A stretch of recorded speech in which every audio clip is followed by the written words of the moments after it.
नागपुर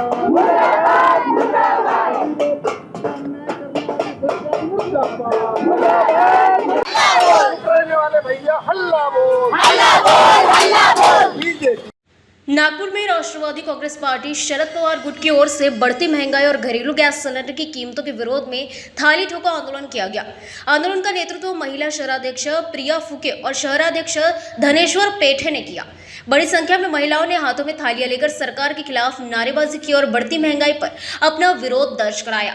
प्रदर्शनकारियों का कहना था कि लगातार बढ़ रहे गैस सिलेंडर के दामों ने आम नागरिकों का बजट बिगाड़ दिया है और रसोई चलाना मुश्किल हो गया है। उन्होंने आरोप लगाया कि महंगाई में आम जनता परेशान है, लेकिन सरकार इस गंभीर मुद्दे पर ध्यान नहीं दे रही। आंदोलनकारियों ने गैस की कीमतों में तत्काल राहत देने की मांग की और चेतावनी दी कि यदि जल्द कदम नहीं उठाए गए तो आंदोलन को और व्यापक रूप दिया जाएगा। चूल विजली आणि इकडे जेवण करून आले असं म्हणतात तुम्ही पत्रकार लोक, बरोबर नाही आहे। उपास पूर्ण देशभरामध्ये ज्या पद्धतीनं महागाई वाढलेली आहे, विजेचे आपल्या गॅसचे दर वाढ झालेली आहे, त्याच्यामुळे सर्वसामान्याच्या चुली पेटणं हा बंद झालेला आहे। केंद्र शासनाची विदेश नीती अतिशय वाईट असल्यामुळे ही परिस्थिती आपल्या देशावर आलेली आहे। आपला जो स्वाभाविक मित्र इराण होता, स्वाभाविक मित्र सोव्हिएत संघाच्या 20-20 वर्षाच्या ज्या मैत्रीपूर्ण करार जे व्हायचे ते रशियासोबत व्हायचे आणि ज्यांच्याकडनं आपण हे तेल, क्रूड ऑइल, हे सगळं गॅस वगैरे घ्यायचं आपण। शेतकऱ्यांसाठी मला वाटतं युरियासुद्धा महाग झालेला आहे, तरी हे सरकार झोपलेली आहे। ह्या सरकारला जागे करण्यासाठी आमच्या ह्या सगळ्या महिला अध्यक्षा प्रियाताई फुके आणि त्यांच्यासोबत आलेल्या बऱ्याचशा ह्या महिला ह्या केंद्र शासनाला जाग करण्यासाठी आज थाळी वाजवून यांना झोपेतून जागा करण्यासाठी आम्ही आंदोलन करतो। आमचं म्हणणं फक्त एकच आहे, सरकारला जेव्हा इलेक्शन लढायचं असतं तेव्हा सरकार महिलांना समोर आणते, महिलांच्या चेहऱ्यावर सरकार आपलं इलेक्शन जिंकते।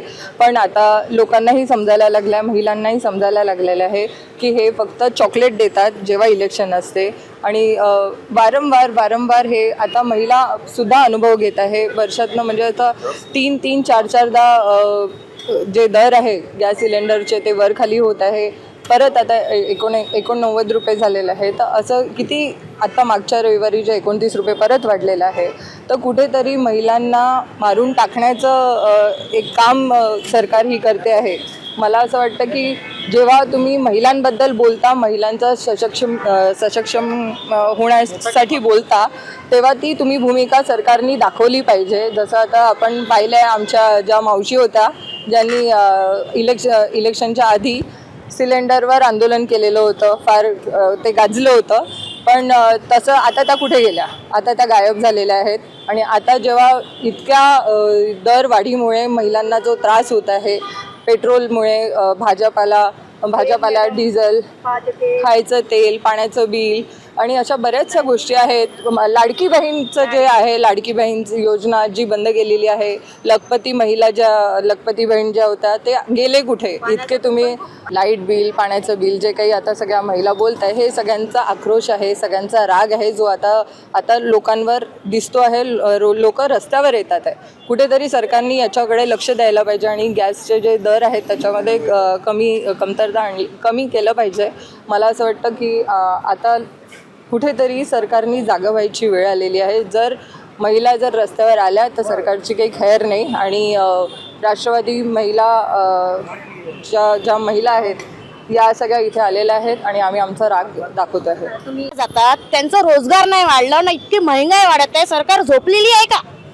लोकांनी करावं काय? इथे सिलेंडरचे दाम वाढले, पेट्रोलचे दाम वाढले आणि गव्हर्नमेंटच्या शाळा बंद करून प्रायव्हेट शाळा ओपन केल्या आहे, तर लोकांनी जावं कुठे?